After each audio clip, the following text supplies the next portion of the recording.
السلام علیکم ورحمۃ اللہ وبرکاتہ۔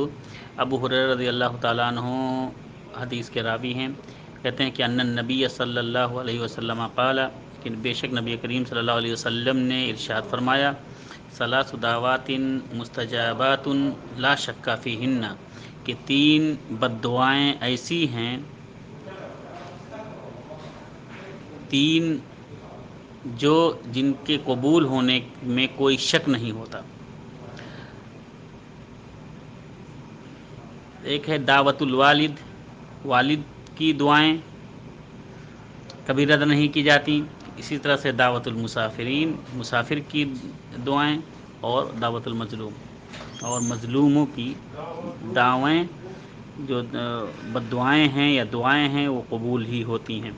اللہ تعالی ہم تمام لوگوں کو ان بد دعاؤں سے بچنے کی توفیق عطا فرمائے، آمین۔ السلام علیکم ورحمۃ اللہ وبرکاتہ۔